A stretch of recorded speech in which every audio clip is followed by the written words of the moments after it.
क्या आप अपनी जिंदगी को अपने हिसाब से जीते हैं, या आप भी एक कठपुतली की तरह दूसरों के इशारों पर जीवन जी रहे हैं? बात कड़वी है, लेकिन सच है। हम कैसे जिएंगे, यह दूसरे लोग निर्धारित करते हैं। आप भी तो दूसरों की नजरों में बेहतर बनने के लिए ही कर्म करते हैं। हर वह कर्म करते हैं जिससे आप दूसरों की नजरों में ऊंचे उठ सकें, और वह सामने वाला आपको कह सके कि तुम्हारे जैसा व्यक्ति मैंने आज तक नहीं देखा। तुम महान हो। तुम अच्छे कर्म करो या बुरे कर्म, सब कुछ दूसरों के लिए ही तो है। तुम अपने लिए कब जिए हो? कभी ध्यान दिया है कि पूरे जीवन में तुम अपने लिए कभी जीते ही नहीं हो? सब दूसरों के लिए, दूसरों को दिखाने के लिए। इसलिए तुम सब अपूर्णता में मरते हो। तुम्हें समझ नहीं आता, इतनी भाग दौड़ कर, इतनी धन दौलत कमाकर, इतना मान सम्मान कमाकर जो चाहिए था वह भी पाकर सब अंत में भिखारी ही रह जाते हैं। कोई सम्राट नहीं हो पाता, और इस सम्राट को दुनिया नहीं जीतनी है, सिर्फ अपने आप को जीतना है, और वह एक महान सम्राट कहलाएगा।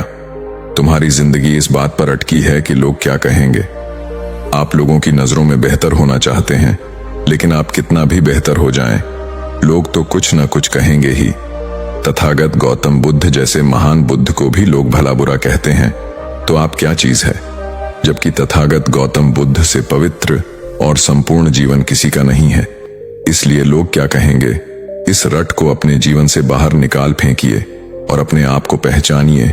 बाहरी दुनिया ने आपको एक रोबोट की तरह बना दिया है। हम भीड़ का हिस्सा होते जा रहे हैं, मानने लगे हैं कि जो भीड़ करती है वही सही है। जो भीड़ हो रही है वहीं हमें भी बनना है। हम अपने आप को इस भीड़ में भूल गए हैं। हम भीड़ हो गए हैं, हम कठपुतली हो गए हैं। इस भीड़ के हाथों की हमने जीना ही छोड़ दिया है, केवल पीछे भागना सीख रहे हैं। कुछ ही लोग हैं इस दुनिया में जो वास्तव में जीवन जी रहे हैं, और वह लोगों को भी जीवन जीना सिखा रहे हैं। लेकिन ऐसे लोग इस भीड़ को पागल नजर आते हैं।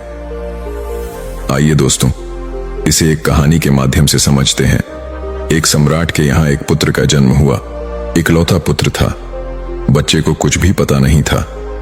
नवजात को वैसे भी क्या पता होगा, लेकिन उसके पिता ने उसके लिए पूरे जीवन की रूपरेखा खींच डाली थी। वह क्या होगा, कैसे वह साहसी सम्राट होगा। लेकिन हम सब एक नेचर लेकर पैदा होते हैं। वहीं हमारे जीवन की धारा होती है एक नदी की तरह, सांप और स्वच्छ। उस धारा को हमने खो दिया है और अपना लिया है।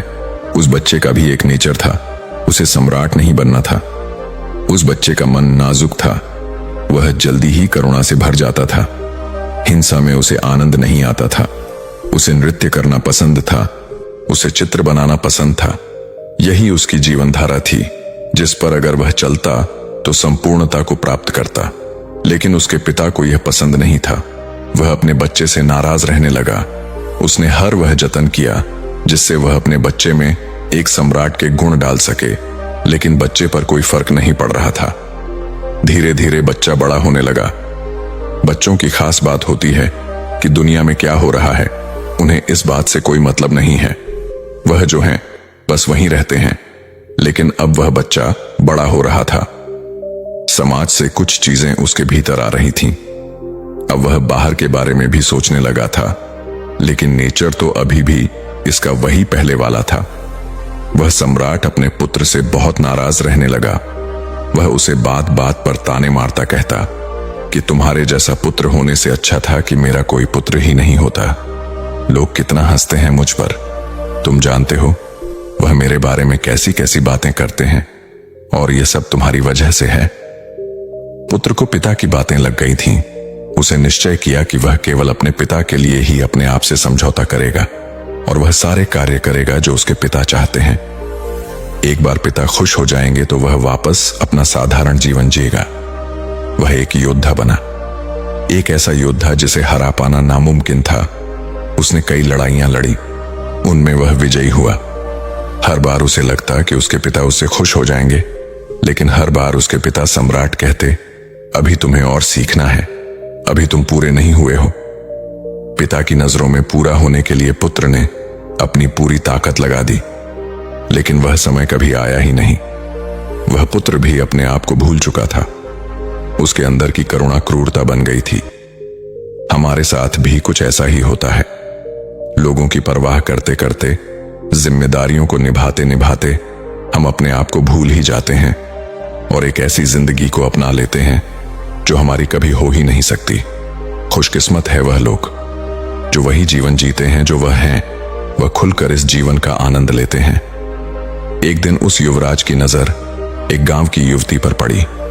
उसे देखते ही युवराज के मन में उसके लिए प्रेम उमड़ आया। उसने उस युवती को अपने राजमहल में बुलाया और उस युवती के सामने एक से एक हीरे जवाहरात के ढेर लगा दिए और उस युवती से कहा, मैं तुमसे प्रेम करता हूं, यह सब तुम्हारे लिए है, सब एक से एक कीमती है, तुम मेरे प्रेम को स्वीकार कर लो। युवती ने कहा, तुम मुझसे प्रेम नहीं करते, तभी तो यह कंकड़ पत्थर मुझे दिखा रहे हो। अगर प्रेम करते हो तो मुझे तुमसे तुम्हारी सबसे कीमती चीज चाहिए, क्या दे सकोगे? युवराज ने कहा, जो चाहे मांग लो, सब तुम्हारा ही तो है। युवती ने कहा, यह सब मुझे नहीं चाहिए। क्या तुम एक साधारण युवक की तरह मेरे साथ चल सकोगे? छोड़ सकोगे अपना पद, अपना राज्य, यह धन दौलत और अपना राजमहल? हमारी जिंदगी में भी कुछ ऐसा ही है। धन दौलत, मान सम्मान, पद प्रतिष्ठा ही प्रेम की कसौटी बन जाता है। आपने देखा है ना, जिस पर जितनी ज्यादा धन दौलत पद प्रतिष्ठा होती है, लोग उसे अधिक प्रेम करते हैं, उसकी फिक्र करते हैं, हमेशा उसके साथ खड़े रहते हैं। यह अलग बात है कि यह सब झूठा है और केवल दिखावा होता है, और इस झूठ और दिखावे को पाने के लिए हम सब दौड़ते रहते हैं, भागते रहते हैं अंतिम सांस तक। गरीब से ना तो कोई प्रेम करना चाहता है और ना ही उसकी कोई फिक्र करता है और ना ही कोई उसके साथ खड़े होने के लिए तैयार रहता है, लेकिन वह भी तो यह सब चाहता ही है। झूठा प्रेम लालच से जुड़ा होता है, लेकिन शायद वह युवराज उस युवती से सच्चा प्रेम करता था, इसलिए उसने उस युवती से कहा, मैं तुम्हारे साथ एक साधारण जीवन जीने के लिए तैयार हूं, बस मैं अपने पिता को उसकी सूचना दे आता हूं। जैसे ही पिता को पता चला कि उसका पुत्र राज्य छोड़कर जाने वाला है, और वह भी एक साधारण सी लड़की के लिए, पिता ने जासूसी के आरोप में उस लड़की को मृत्यु दंड दे दिया। जब हमारे हाथ में अधिकार होते हैं, शक्ति होती है, तब हम न्याय और अन्याय के बीच का फर्क भूलने लगते हैं। हम अपने आप को सर्वशक्तिमान समझने लगते हैं। शक्तिहीन गरीबों की जिंदगी हमारे लिए कोई मायने नहीं रखती। मायने रखता है तो बस अपनी स्वार्थ सिद्धि को पूरा करना। एक मौका मिलता है हमें सेवा करने का, उसे भी हम खो देते हैं, और जब इन कर्मों का फल वापस हमें मिलता है, तब हम बड़े भोले बनकर कहते हैं, मेरा क्या दोष, मैं ही क्यों? युवराज को जब यह पता चला तो वह सम्राट पिता के पास गया। उसने पिता को समझाया, लेकिन पिता नहीं समझे। तब उसने पिता से विनती की कि वह उस युवती को छोड़ दे, और इसके बदले में वह जो कहेंगे वह जीवन भर वही करेगा। पिता इस बात से खुश हो गए और उस लड़की को छोड़ दिया। पिता ने युवराज का विवाह एक राजकुमारी के साथ कर दिया। वह राजकुमारी बहुत महत्वाकांक्षी थी। वह जल्द से जल्द महारानी बन जाना चाहती थी। इसके लिए युवराज का सम्राट बनना आवश्यक था। पति पत्नी के जीवन में अगर प्रेम की जगह महत्वाकांक्षा ले ले, तब उनके जीवन में दुख के सिवाय कुछ नहीं उत्पन्न होने वाला। और आजकल तो पति पत्नी दोनों ही महत्वाकांक्षी हैं। प्रेम के लिए उनके जीवन में जगह बचती ही नहीं है, और जिसे वह प्रेम समझते हैं वह भी लालच पर टिका हुआ स्वार्थ ही होता है। राजकुमारी राजकुमार से कहती कि अब सम्राट बूढ़े हो चुके हैं, तुम्हें उनकी जगह ले लेनी चाहिए। अब वह राजकाज ठीक से चलाने के काबिल नहीं रहे। बुढ़ापे में अक्सर ऐसा होता है, सब आपको छोड़ने लगते हैं, आप बोझ बन जाते हैं, और वह प्रेम जो स्वार्थ पर टिका था गिर जाता है। आप अकेले रह जाते हैं। लेकिन सभी के साथ ऐसा नहीं होता।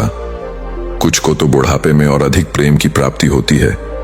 उनके बच्चे उनकी केयर बिना स्वार्थ के करते हैं, और इसका कारण केवल इतना ही है कि उन माता पिता ने अपने प्रेम में स्वार्थ की मिलावट नहीं की थी।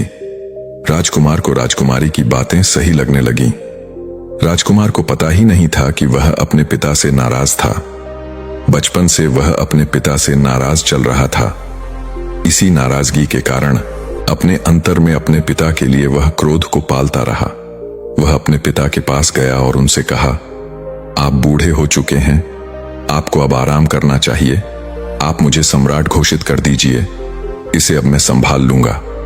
सम्राट पिता ने कहा, अभी तुम इस काबिल नहीं हुए हो, पहले काबिल हो जाओ, तब मैं स्वयं तुम्हें सम्राट बना दूंगा। चीजें बदलती चली गईं और धीरे धीरे वह राजकुमार अपने पिता का दुश्मन बन गया। राजकुमारी ने राजकुमार को पिता को रास्ते से हटाने का एक उपाय बताया। उस समय युद्ध चल रहा था। पिता को युद्ध में वीर गति प्राप्त कराने का सारा प्रयास था। पिता को युद्ध के दौरान अकेले कर पीछे से मारने का षड्यंत्र रचा गया था, लेकिन युद्ध में युवराज दुश्मन के बीच अकेला फंस गया। जब पिता ने यह देखा तो वह घोड़े पर सवार हो पुत्र की ओर दौड़ा। पुत्र ने सोचा था अच्छा मौका है, वह तलवार लेकर पिता की ओर बढ़ा, लेकिन तभी किसी ने पुत्र पर बहाले से प्रहार किया और पिता सम्राट ने पुत्र को बचाने के लिए अपने आप को भाले के आगे कर दिया। सम्राट जमीन पर गिर गया। यह देख युवराज के हाथ से तलवार छूट गई। वह अपने पिता को घोड़े पर डालकर वहां से निकल आया। रास्ते में पिता ने पुत्र से कहा, तुम अब काबिल हो गए हो, तुम्हें मैं सम्राट घोषित करता हूं, जाओ और अपने राज्य को बचा लो। यह कहकर सम्राट वीरगति को प्राप्त हो गया। राजकुमार का क्रोध करुणा में बदल गया। उसे महसूस हुआ कि वह अपने पिता से प्रेम ही करता है, नफरत नहीं। उसे अपने आप से आत्मग्लानि होने लगी। उसने वह युद्ध तो जीत लिया, लेकिन अपने आप को हार गया था। हमारे आसपास ऐसे बहुत से लोग होते हैं जिनकी बातें हमें अच्छी नहीं लगती। वह हमेशा कड़वी ही बात करते हैं और वह हर बात जो हमें सच का आईना दिखाती है कड़वी ही लगती है। हम ऐसे लोगों को ढूंढते हैं जो हमारी हाँ में हाँ मिलाते रहे। हम गलत हैं तो भी हमें यह ना बताएं कि हम गलत हैं। लोग हमें बहका सकते हैं क्योंकि हम पहले से ही बहकने के लिए तैयार बैठे हैं। हम जो कर रहे हैं वह सही है। हमें बस ऐसा कहने वाले लोग ही पसंद आते हैं। राजकुमार ने अपनी पत्नी को षड्यंत्र रचने के लिए कारावास में डलवा दिया। वह स्वयं को भी सजा देना चाहता था। सम्राट बने रहने में अब उसकी कोई इच्छा नहीं थी। एक दिन वह अकेले अपने राज्य के भ्रमण पर निकला। रास्ते में उसने एक व्यक्ति को मस्त होकर नाचते और गाते देखा। वह युवराज उस व्यक्ति के पास गया और उसने कहा, कौन हो तुम? व्यक्ति ने कहा, कौन हूं मैं? यही तो मुझे पता नहीं है। कब से जानना चाहता हूं कौन हूं मैं। क्या तुम जानते हो कि तुम कौन हो? युवराज ने कहा, मैं यहां का सम्राट हूं। व्यक्ति ने कहा, कभी मुझे भी ऐसा ही लगता था कि मैं यहां का सम्राट हूं, लेकिन बाद में पता चला कि मुझसे बड़ा भिखारी कोई नहीं है।